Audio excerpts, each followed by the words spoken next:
Kasus kebocoran data terus terjadi dan kian masif serta menjadi ancaman serius bagi data pribadi masyarakat Indonesia. Salah satu akun hacker Bjorka bahkan memasarkan 105 juta data penduduk yang diklaim dari sumber Komisi Pemilihan Umum. Selain itu akun hacker ini juga memasarkan 1,3 miliar data registrasi kartu SIM dari seluruh operator telekomunikasi. Yang terbaru, akun hacker Bjorka juga membobol data Badan Intelijen Negara dan surat Presiden Jokowi kepada BIN. Selemah itukah sistem perlindungan data di Indonesia sehingga mudah dibobol hacker berkali-kali?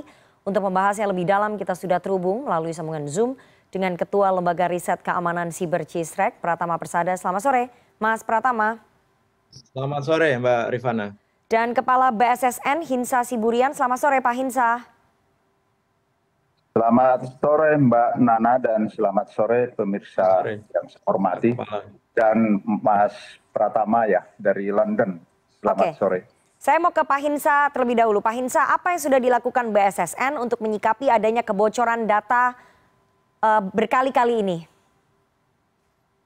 Baik Mas Nana, sebelum saya jawab pertanyaannya, saya mau mengajak kita semua menyadari bahwa negara hadir tentunya sesuai konstitusi kita. Pemerintah ini hadir untuk melindungi segenap rakyat kita, segenap tumpah darah kita untuk memajukan kesejahteraan umum, mencerdaskan kehidupan bangsa dan ikut melaksanakan ketertiban dunia. Ini juga berlaku di ruang siber ya. Jadi sekarang kita sudah memiliki dunia nyata. Sekarang dengan kemajuan teknologi dan informasi memiliki ruang siber. Di mana di ruang siber tentunya sama dengan dunia nyata ini. Ada di situ peluang kesejahteraan. Kita tahu ekonomi kita, ekonomi digital kita luar biasa. Tapi di situ ada ancaman. Ancaman yang bisa menyerang kita. Sifat serangan di ruang siber itu ada dua. Bersifat teknis. Bersifat teknis itu menyerang sistem elektronik itu sendiri, antara lain juga mencuri data dan sebagainya. Dan serangan yang bersifat sosial, yang diserang adalah manusianya. Manusia ini terdiri dari emosi, sikap, tingkah laku, cara berpikirnya bisa berubah karena informasi yang disampaikan melalui ruang siber. Nah, tadi pertanyaan Mbak Nana kaitannya dengan berulang masalah kebocoran data ya. Apa yang sudah dilakukan BSSN Pak? Iya, tentu kami sebelum muncul juga di ruang publik itu kita memiliki pusat operasi keamanan siber, memonitor sebenarnya apa yang ada di dark web, ya ada di deep web, kemudian apa yang ada di media sosial secara umum. Tentunya kita menyadari juga ya, tugas kami antara lain memvalidasi data ini benar atau tidak. Karena kita ketahui deep web dan dark web itu, kalau saya analogkan ya, mungkin ini sama dengan pasar gelap lah. Ya, di pasar gelap ada barang dijual atau ini ada data diperjualbelikan dan sebagainya, kita validasi dulu. Maka kami memang tidak bisa cepat-cepat untuk menjawab itu. Kita lihat data ini strukturnya kira-kira data siapa. Kemudian kita juga konfirmasi kalau indikasinya itu ke salah satu misalnya stakeholder ya kita validasi juga ke sana. Jadi ini memang pekerjaan yang kita lakukan dan itu yang kita lakukan sampai saat ini dengan isu-isu informasi kebocoran data. Gitu Mbak. Jadi BSSN masih dalam proses memvalidasi data ya? Data-data ya, yang... Kita tidak... Karena kita tidak serta-merta ya, tidak boleh juga serta-merta menuduh sistem elektronik ini, sistem elektronik mana, karena kadang-kadang kan mereka tidak merasa kehilangan atau diserang. Masalahnya data ini juga Mbak, ya, ini data kita ini kan dari dulu juga sudah ada di mana-mana. Apakah ini prosesnya diambil dari sistem elektronik, apakah ini memang hasil jual beli di dark web yang seperti yang saya katakan tadi pasar gelap kemudian dimunculkan. Ini semua harus kita validasi. Tidak bisa kita serta-merta BSSN langsung mengejas ini dan itu. Kira-kira begitu Mbak. Tapi Pak Hinsa ini kan sudah berulang kali terjadi ya klaim kebocoran data. Apakah sejak awal sampai sekarang BSSN masih terus memvalidasi bahwa ada data yang bocor? Ini kan kebocorannya nggak terjadi sekali Pak, sudah berkali-kali terjadi. Masih dalam proses validasi data, belum ketemu titik ujungnya bahwa memang pemerintah mengakui ada kebocoran data, ada data yang bocor Pak. Jadi begini Mbak, jadi kalau dibilang sudah berulang, udah beberapa kali juga ada kasus-kasus dulu, BPJS Kesehatan dulu. Kita koordinasi kita dengan kepolisian karena penegakan hukum ya di ruang siber itu masih dari teman-teman kita di tindak pidana atau di Kepolisian Republik Indonesia. Jadi bukan hanya saya katakan kita harus hati-hati ya, harus hati-hati. Yang kita hadapi ini siapa kan gitu, dan ini bersifat teknis.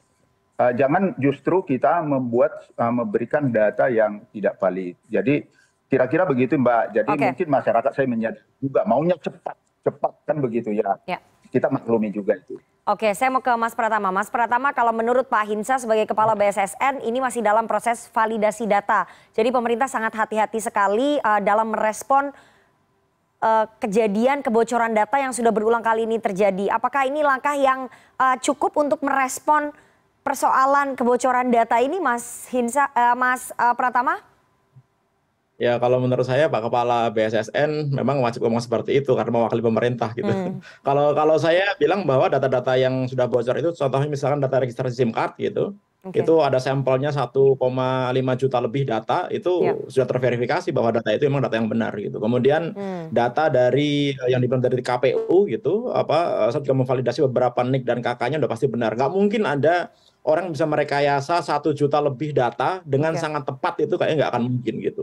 Sebenarnya kita bisa memverifikasi data itu benar. Yang jadi masalah adalah dari mana data itu berasal gitu. Ini kan menjadi masalah gitu. Masalah tata kelola ini kan sekarang menjadi masalah yang sangat luar biasa berantakannya gitu. Bagaimana ceritanya gitu pemerintah dalam hal ini Kominfo yang pada saat tahun 2018 memerintah kita untuk melakukan registrasi SIM card gitu, semuanya wajib registrasi SIM card, kalau nggak akan diblokir. Dan setelah masyarakat registrasi SIM card dan sekarang datanya bocor, tidak tahu di mana data itu disimpan. Sampai saat ini tidak mengakui bahwa data itu disimpan oleh pemerintah. Lah terus siapa yang punya data ini gitu?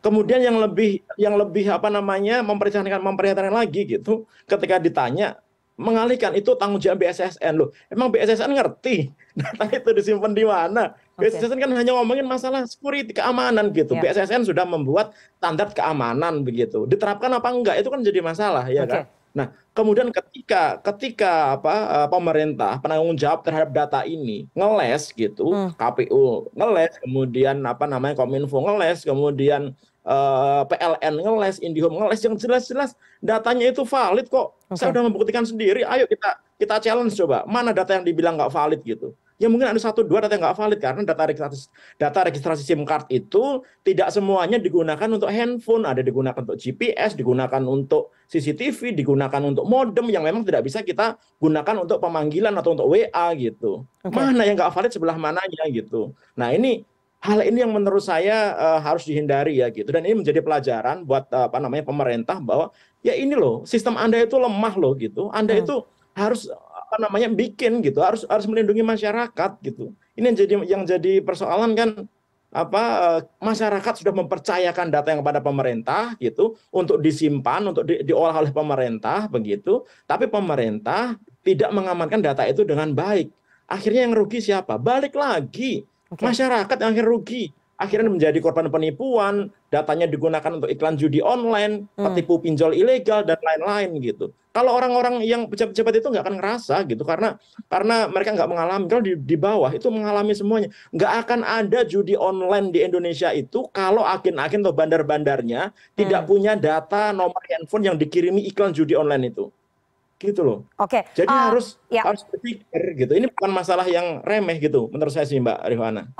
Mas Pratama, saya ingin tanya, kalau dibandingkan dengan negara lain yang punya pasti data masyarakatnya juga banyak, apakah yang terjadi terhadap di Indonesia ini juga kerap kali terjadi kebocoran-kebocoran data di negara lain, atau memang ini hanya yang paling sering terjadi di Indonesia saja, Mas Pratama? Iya, ini masalah ini terjadi di hampir semua negara, Mbak, gitu. Apa Oke. namanya, pernah terjadi tapi mereka belajar gitu. Hmm, hmm, Contohnya misalkan data LinkedIn itu bocor tahun 2012 gitu. hmm. Setelah itu dia memperkuat sistemnya sampai sekarang nggak ada tuh bocor-bocor gitu. Oke. Oke. Kemudian apa perusahaan-perusahaan yang ada di Amerika gitu. Mereka mengalami kebocoran juga saat itu, tapi mereka belajar. Tidak terjadi kebocoran berikutnya. Nah, di Hmm, hmm. Indonesia ini sudah sejak bertahun-tahun yang lalu kita mengalami kebocoran, sampai sekarang masih bocor terus. Oke. Kan ada yang salah di sini. Oke. Ada apa ini dengan Indonesia ini gitu? Kenapa kok apa security awareness tidak menjadi apa namanya prioritas gitu para Hmm. pemimpin negara kita ini gitu, Mbak? Oke, saya mau ke Pak Hinsa. Pak Hinsa tadi di-mention oleh Mas Pratama bahwa standar keamanan BSSN ini kan sebetulnya sudah dibuat ya. BSSN sudah membuat standar keamanan, tapi pertanyaannya diterapkan tidak sih oleh kementerian dan juga lembaga? Atau ya ini sekedar formalitas saja ketika BSSN membuat standar keamanan, kemudian kementerian lembaga hanya setengah hati saja menjalankan karena lembaga Anda kan dibentuknya melalui Kepres gitu. Baik Mbak, mohon maaf Mbak Pratama, kita perpres ya, bukan Ya Kepres. Perpres, perpres. Perpres, Perpres. perpres ya. Dan baru kemarin juga tahun lalu kita sesuaikan lagi ya, kita dengan tantangan tugas ya. Jadi memang perlu disadari juga, BSSN ini kan Perpres 2017, kita baru membangun 2019.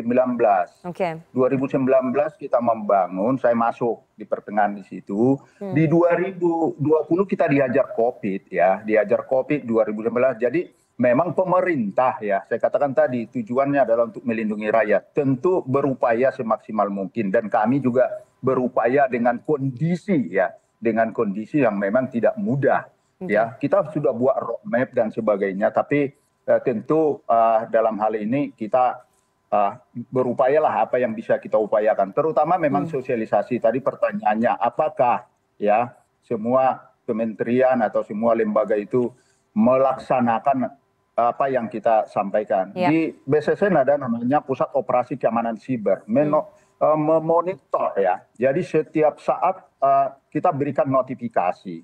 Memang notifikasi itu tidak serta-merta ya, kita akui juga tidak semuanya langsung merespon dengan baik, sehingga kadang-kadang kita memang harus turun ya, menyampaikan ke mereka, membantu mereka. Ini adalah sesuatu saya rasa kita sepakat ya, masalah ruang siber ini memang keamanan ini sedang dan harus kita bekerja keras ke depannya. Kira-kira demikian, Mbak. Oke, Pak Hinsa, tadi Anda mengakui bahwa ada beberapa kementerian dan juga lembaga yang mesti disentil terlebih dahulu oleh BSSN kalau mereka tidak menjalankan standar keamanannya. Saya ingin juga menanyakan apakah Anda mengakui bahwa sistem keamanan perlindungan data di Indonesia ini sangat lemah seperti yang tadi disampaikan oleh Mas Pratama? Relatif lah ya. Pengertian lemah kita juga melihat memang saya katakan tadi latar belakang kita sedang membangun. Saya juga tidak mengatakan bahwa kita sudah aman, sudah kuat, karena memang banyak hal yang harus kita bangun. Sumber daya manusia harus kita bangun. Sumber daya manusia bukan hanya sumber daya manusia yang ada di BSSN ya, di kementerian ini sudah kita buat rencananya dengan bagus dan tentunya prosedur dan sebagainya. Katakanlah misalnya juga kita sedang bersama-sama dengan Komisi 1 DPR RI bagaimana segera mewujudkan undang-undang atau RUU Kamsiber ya, karena bagaimanapun kita bayangkan kalau tidak ada undang-undang ini memang agak sulit dalam melaksanakan tugas. Payung hukumnya, coba kita bayangkan misalnya TNI tidak punya undang-undang, bagaimana kira-kira mereka melaksanakan kesulitan. Nah, jadi ini juga sedang kita kerjakan, Mbak. Kita sedang berkoordinasi, kita terutama dengan Komisi 1 ya. Jadi kira-kira kalau kita lihat juga ya sekarang ini kita sebenarnya ada setiap 2 tahun sekali itu Global Cyber Index itu dikeluarkan ya.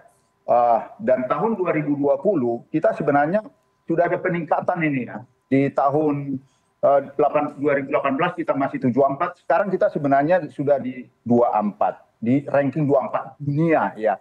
Tentu ini juga hasil kerja kita, hasil pemerintah untuk membenahi BSSN ini. Dan kita harapkan ini tentu akan kita bangun ke depan terus dan bisa semakin bagus. Jadi kalau dibilang paling rendah juga tidak juga ya, karena ada indikator ya yang dibuat oleh Global Cyber Index. Ini bersifat internasional. Kita sekarang berada di 24.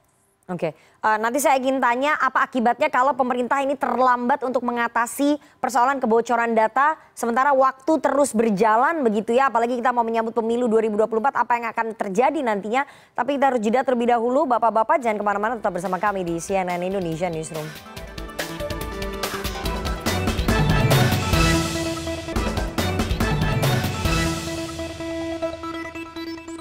Anda masih bersama kami di CNN Indonesia Newsroom dan kita akan lanjutkan perbincangan kita dengan para narasumber. Ada Pak Hinsa Siburian, Kepala BSSN, dan juga Mas Pratama Persada, Ketua Lembaga Riset Keamanan Siber Cisrek. Saya mau ke Mas Pratama. Mas Pratama, apa yang terjadi kalau persoalan kebocoran data ini tidak segera diselesaikan oleh pemerintah? Kalau tadi penjelasannya Pak Hinsa bahwa masih terus kemudian digodok RUU Keamanan Siber bersama dengan Komisi 1, RUU PDP juga akan dibawa ke sidang paripurna, tapi kan ini waktu terus berjalan sementara hacker-hackernya tidak bisa menunggu. Sementara kebocoran data terus terjadi. Apa yang akan terjadi, Mas Pratama?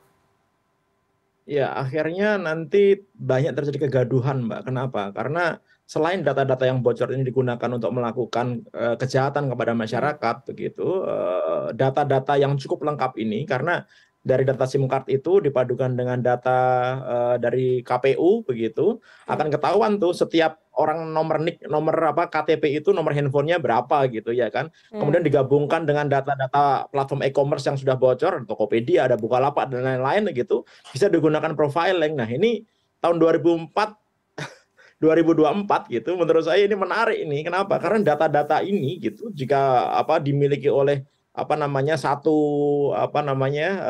organisasi gitu, bisa digunakan untuk melakukan iklan-iklan politik yang menyasar ke masyarakat kita gitu. Contohnya misalkan tahun 2016 ada kasus Cambridge Analytica, saat itu data Facebook kemudian ada 60 juta lebih diambil oleh perusahaan pihak ketiga gitu, digunakan untuk melakukan iklan politik saat itu Presiden Trump gitu, sehingga setiap orang gitu mendapatkan iklan yang berbeda-beda gitu sesuai dengan profiling masing-masing orang gitu, sehingga mereka dengan sangat senang hati bisa mengubah haluannya untuk memilih orang yang diiklankan tersebut gitu, sehingga hasilnya tidak sesuai dengan hati nurani masyarakat gitu, karena digoda, karena dimasukin informasi-informasi yang sebenarnya informasi tersebut tidak benar. Nah, ini bisa berpotensi nanti di tahun 2024 gitu, yang dimulai dari saat sekarang gitu, karena data ini sangat lengkap sekali. Saya bisa tahu loh nama si A yang rumahnya ada di Aceh, kelurahan di kecamatan ini, nomor handphonenya segini gitu. Jadi itu nanti bisa di klaster-klaster tuh nanti itu. Waduh, itu sangat berbahaya sekali ya. Saya ingin tanya bisa digunakan gitu untuk profiling pada pemilih di 2024, Pak Hinsa. Ini apa yang akan dilakukan oleh BSSN tentu saja dengan stakeholders lainnya di pemerintah agar ini tidak terjadi, karena ini akan sangat mengerikan ketika terjadi profiling kepada masyarakat dan ini bisa digunakan untuk melakukan kampanye-kampanye politik, sementara pemilihan umum akan terjadi di 2024. Kalau tidak segera diantisipasi akan terjadi hal-hal tadi yang disampaikan oleh Mas Pratama, Pak Hinsa. Iya Mas, ya Mbak Nana, jadi BSSN tentu punya program ya, punya program yang harus kita laksanakan, termasuk di situ adalah sosialisasi dan literasi. Kemudian juga bagaimana kita membangun sumber daya manusia kita. Kemudian juga tentu yang saya katakan tadi, masalah tata kelola, masalah peraturan perundang-undangan, semua kita kerjakan ya. Ya karena Badan Siber itu ada 3 komponen utama yang harus kita bangun. Sumber daya manusianya harus kita bangun, kemudian proses dalam hal ini peraturan perundang-undangan, dan ketiga adalah teknologi. Memang teknologi mahal ya, tapi sekarang kita memang antara lain yang bisa kita prioritaskan terutama sumber daya manusianya, dan juga bagaimana proses peraturan perundang-undangan ini kita kebut ke depan. Jadi banyak literasi yang kita lakukan sebenarnya. Kita kerjasama dengan berbagai perguruan tinggi, kita sudah melakukan mereka juga membantu.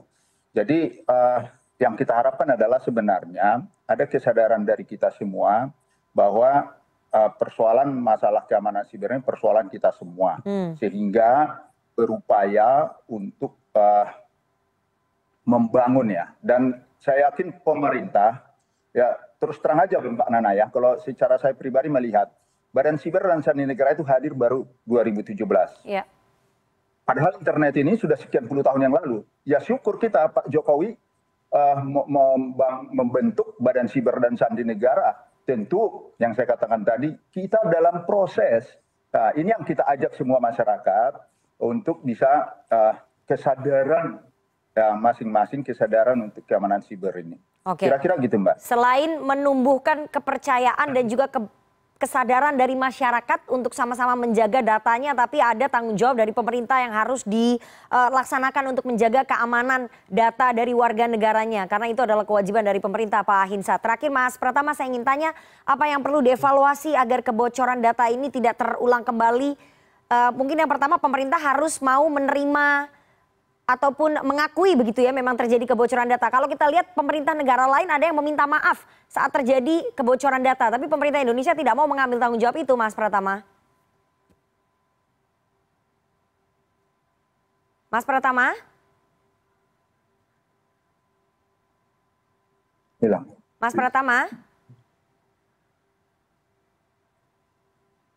Mas Pratama? Oke, tampaknya kita kehilangan. Sorry. Oke, silakan Mas Pratama. Oke. Jadi kalau menurut saya langkah paling cepat adalah pemerintah kita mulai sadar bahwa keamanan cyber ini harus menjadi prioritas begitu. Kalau menjadi prioritas, tempatkan lembaga-lembaga yang bertanggung jawab terhadap keamanan cyber ini sesuai dengan kedudukannya gitu. Contohnya misalkan BSSN, bagaimana BSSN bisa bekerja mengamankan Indonesia dengan hanya anggaran 500 miliar gitu. It's impossible lah gitu. Nggak akan mungkin bisa terjadi gitu. Bagaimana BSSN bisa mengamankan keamanan cyber Indonesia dengan SDM-SDM yang mungkin dibutuhkan pemimpin-pemimpin yang mungkin nanti berkompeten dalam bidang cyber begitu. Nah, ini harus serius gitu. Kalau memang benar-benar pemerintah kita serius, ya itu perkuat gitu, koordinasi dengan baik, karena nggak bisa tuh ancaman cyber hanya tanggulangi oleh satu institusi. Nggak bisa tuh BSSN sendirian melawan hacker-hacker itu atau melawan musuh-musuh yang bertanggung jawab terhadap keamanan cyber gitu. Nggak bisa tuh misalnya Kominfo hanya sendirian ngelawan musuh-musuh yang dari luar. Nggak ada. Semuanya harus berkolaborasi, semuanya harus berkoordinasi, dan tempatkan bahwa keamanan cyber ini menjadi prioritas. Prioritas itu bukan hanya bilang bahwa oh ya BSSN bertanggung jawab, ya BSSN nanti yang jadi koordinator. Nggak seperti itu gitu. Kalau memang ada komitmen dari Pak Presiden gitu, kasih dong anggaran yang benar gitu, sehingga bisa melakukan pekerjaannya dengan baik. Kasih dong teknologi yang benar gitu, kasih dong SDM yang benar gitu, supaya bisa melakukan pekerjaannya dengan baik. Kalau sekarang kan enggak gitu, seolah-olah ya udah kerja aja gitu, yang penting gimana caranya dengan kondisi yang terbatas gitu kerja untuk aman Indonesia gitu. Nggak akan bisa gitu, nggak boleh seperti itu gitu. Oleh karena itu komitmen pimpinan dalam hal ini, komitmen Pak Presiden itu penting sekali dalam penanggulangan keamanan cyber yang ada di Indonesia gitu. Kalau enggak akan kejadian lagi. Lihat aja nanti. Kalau kita nggak serius pasti nanti akan kejadian lagi. Sekarang udah diancam nih, Pertamina datanya mau dibongkar karena menaikkan harga BBM gitu. Nanti nggak tahu apalagi ke depannya gitu. Apalagi tipe si hacker ini dia bukan hanya melakukan pencurian data, menjual data, dia juga mau mulai ikut-ikutan meramaikan situasi politik yang ada di Indonesia gitu. Oleh karena itu memang kita harus hati-hati, dan itu bisa kita lawan kalau kita bersama-sama dan menjadi kuat. Baik, kita tunggu bagaimana komitmen dan juga tanggung jawab dari pemerintah untuk bisa mengatasi persoalan kebocoran data ini, karena sekali lagi ini tentu saja mengganggu ataupun menurunkan kepercayaan masyarakat terhadap pemerintah. Terima kasih sekali para narasumber yang sudah hadir pada sore hari ini. Ada Hinsa Siburian, Kepala BSSN, dan Pratama Persada, Ketua Lembaga Riset Keamanan Siber CISREC. Selamat sore Pak Hinsa dan juga Mas Pratama, sehat selalu.